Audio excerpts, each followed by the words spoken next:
Hi. Ito video ito. Ayan.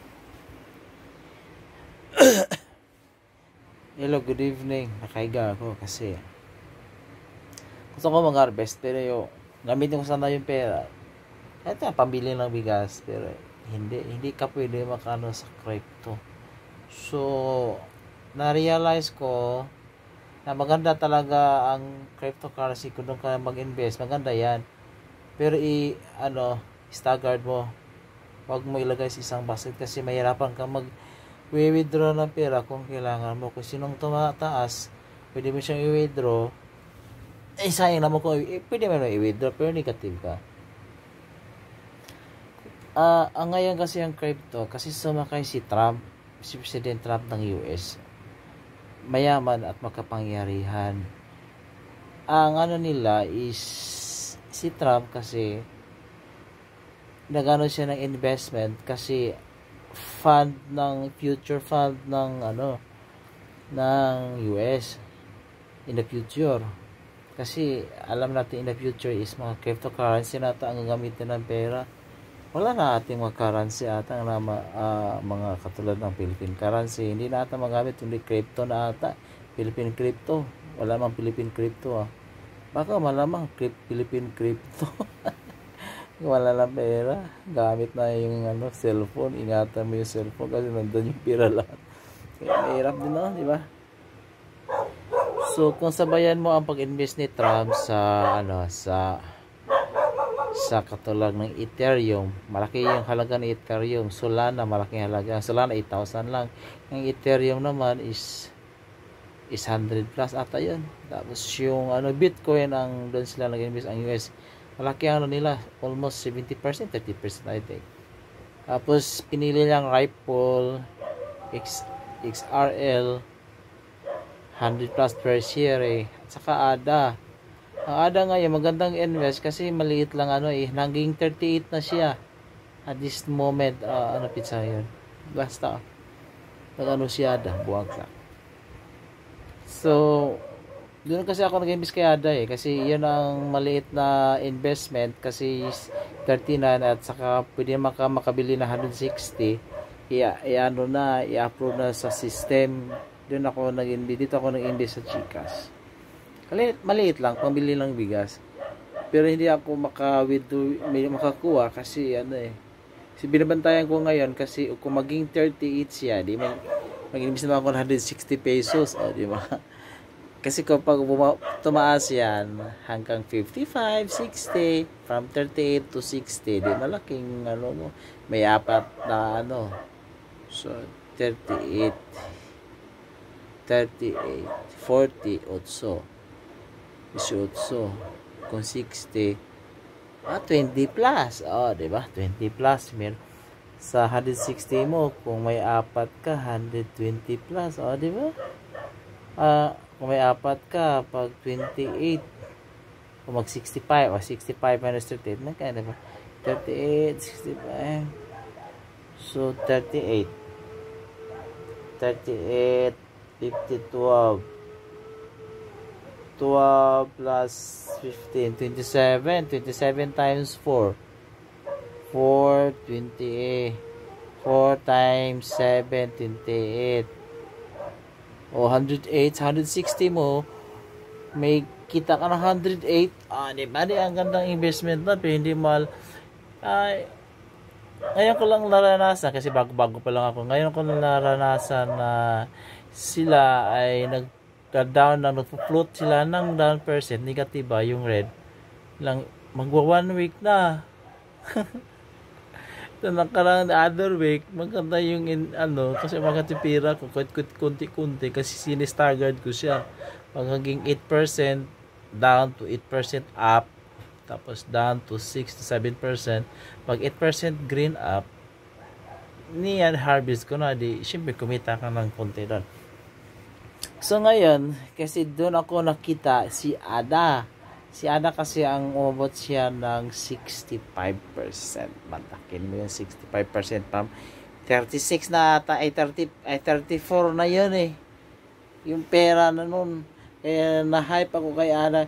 So ngayon, hype pa rin ako. Kaso lang, everyday, wala akong kita eh. Yun lang, maliit lang ano ko. I just praying to God.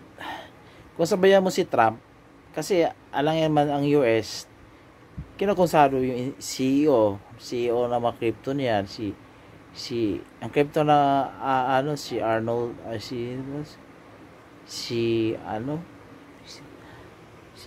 pangalan yung crypto ng sa ADA, yung CEO. Siyempre malamang dalawa sila nagpartner, James Wood saka sino talaga yung CEO na yun. Talagang ano nila, ibabagsak talaga kasi mag-i-invest talaga ang fan ng US. Imantakin mo yan kay Trump yung pag-isip. Ang sabi ko lang is kung sino ang susunod ng president ng Amerika, kasi every 6 years sila, hindi naman forever tumakbo maging presidente si Trump. Malamang sinakay ni Trump yan kasi pagdating ng malapit ng pwede niya i-harvest. Di kita siya din nun. Kung mga federal fund ng Amerika nandun, pag malapit na tumaas yung yung sales, yung Bitcoin, ADA, malamang doon sila magwi-withdraw.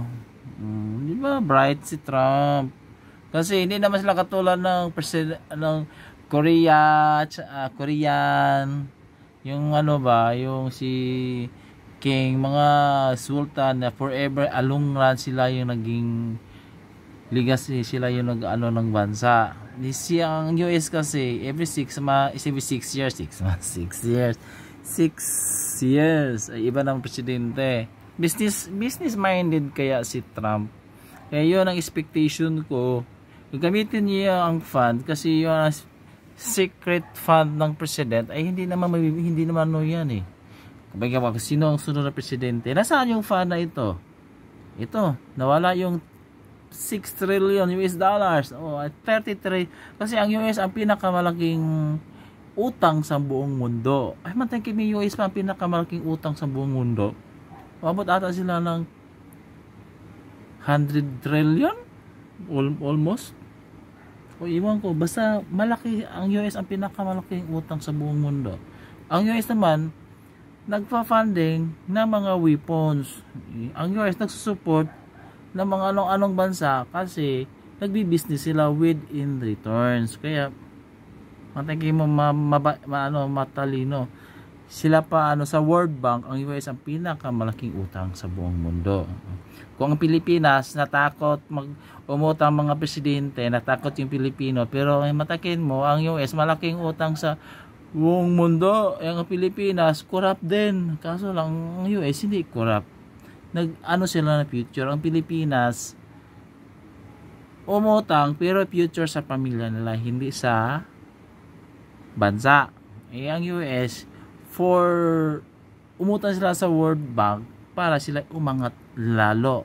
Kasi ang utang babayaran naman nila yan kasi sinong presidente dyan. Kaya si Trump, inisip ko, kaya bumagsak yung mga crypto na yan. Kasi pag tayo na malapit, tingnan mo, pag tayo na malapit na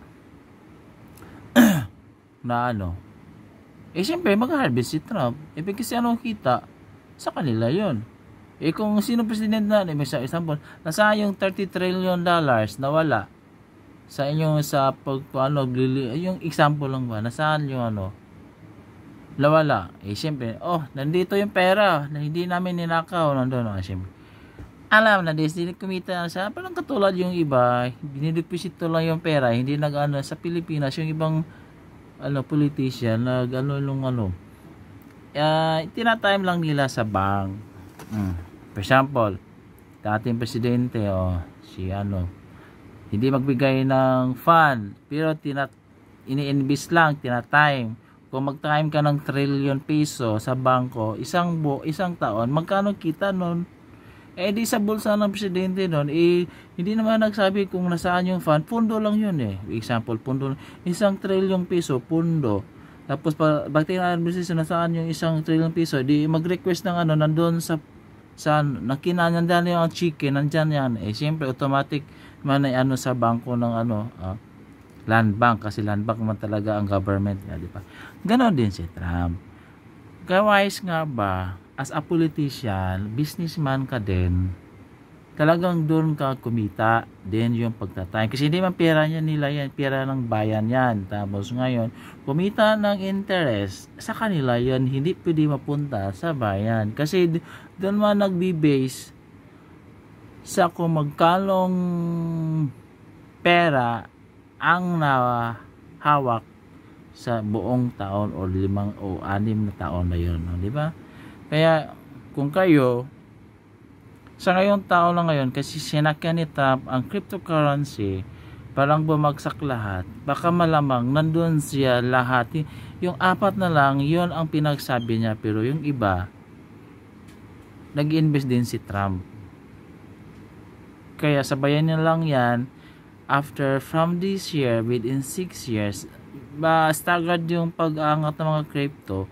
Pero pagdating ng after 6 years, pag malapit na 6 years, simpre tataas at tataas ang mga crypto na yan. Kasi sino naman, kasi i-invest, kukunin nila yan. Siyempre yung mga hindi nakita sa may expert, ang logic na yan is yung si Trump, businessman kaya nakita nila, hindi nila nakita bakit na ganito ang cryptocurrency bumagsak.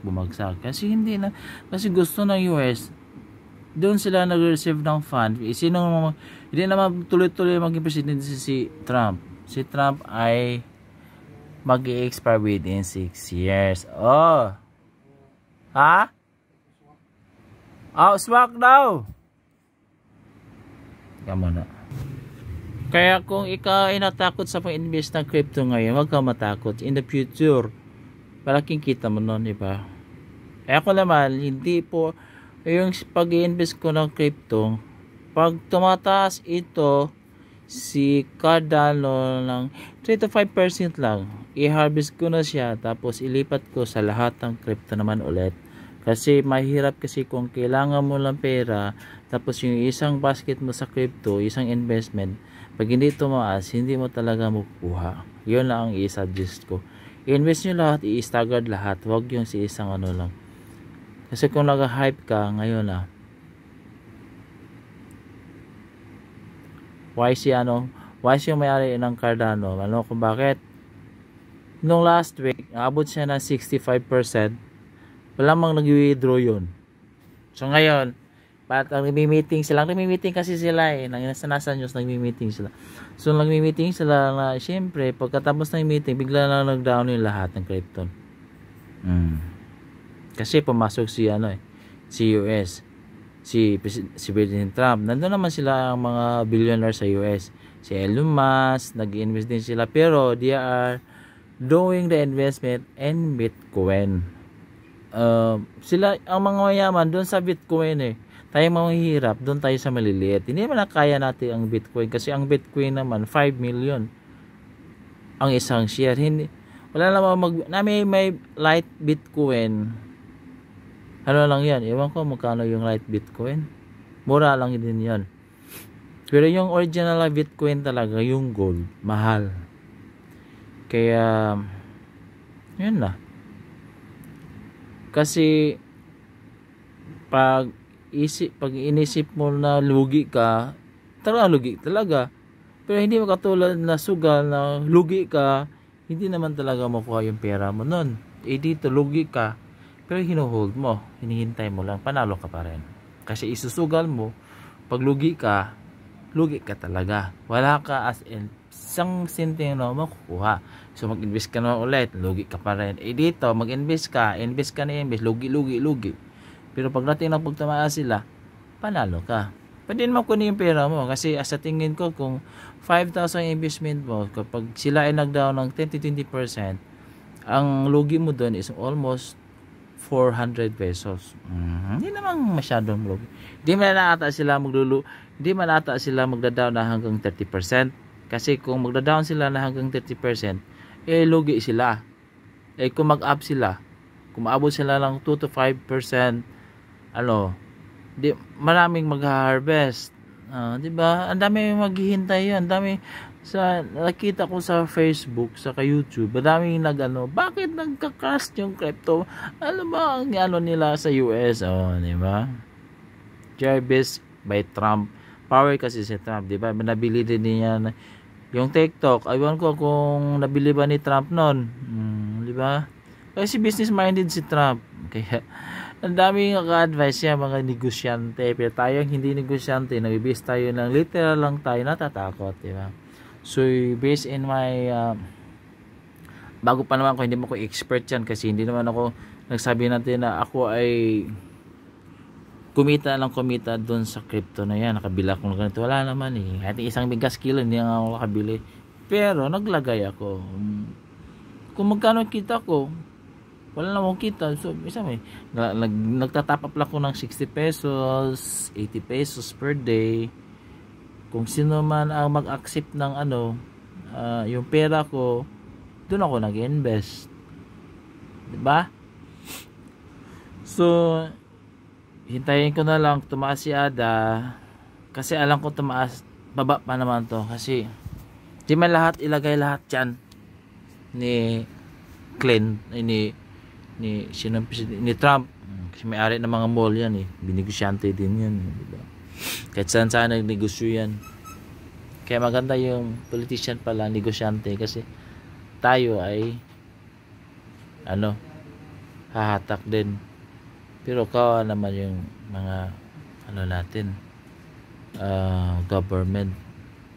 Kaya dapat sana doon ilagay sa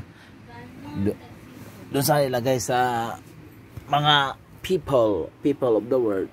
Pero wala na. Kaya advice ko, stay there and keep it up and not to be afraid. Sabayan mo na lang ang agos, para tayong parang Clifton tayo, mga yung sa yung sa dagat, sabay lang tayo sa alon. Kung man sa alon, mga planktons ba. sabay na alon, kahit anong kaliit ka, sabayan mo na yung alon, kasi pagdating ang panahon, kakainin ka ng buhaya. Kakainin ka ng whale. Yan na nga. Huwag na kayo matakot sa pagbagsak ng mga crypto ngayon, ha, mga ka-cryptomania ng crypto. Kung kayo ay nagsusugal, tapos hindi naman kayo, pag talo kayo sa crypto, mag-invest ka, pag talo ka, makukuha yung pera mo, hintay ka lang, hold mo na yung investment mo. Pag tumaas yung mga cryptocurrency, doon mo i-harvest, di ba? Panalo ka. Di ba? Pag sugal kasi, ang mo lang, dami mo ng talo, yung panalo mo isa, lugi ka pa rin, saya mo, imbis ka na kawawa ng pamilya, wala ka na makain, lugi na tayo. Kasi nalulung sa scatter. Kaya kung dito ka nang nalulung sa crypto, talagang panalo ka in the future. Kaya kung sino naman dyan, kung i-change yung life mo, doon ka sa GCash. Dito sa GCash, maganda yung pag-invest sa crypto. Mabilis yung Kung gusto mong kumuha ng withdraw sa GCash to crypto, to i-withdraw yung pera mo, seconds lang, transfer na kagad. Pero, yun ang crypto lang sa GCash yung i-invest mo. Huwag yun sa ibang portfolio na ibang investment sa GCash. Kasi matagal yung 1 week, 10 days bago yung cash mo. Pero sa Maya naman, hindi ako nag-invest ng crypto sa Maya kasi hindi ko maintindihan yung study ng Maya. Hindi katulad sa GCash. Maganda yung nila system. Okay? See you soon. Tingnan natin ngayon. I-check ko mamaya kung magkano na yung ng cryptocurrency. Baboon!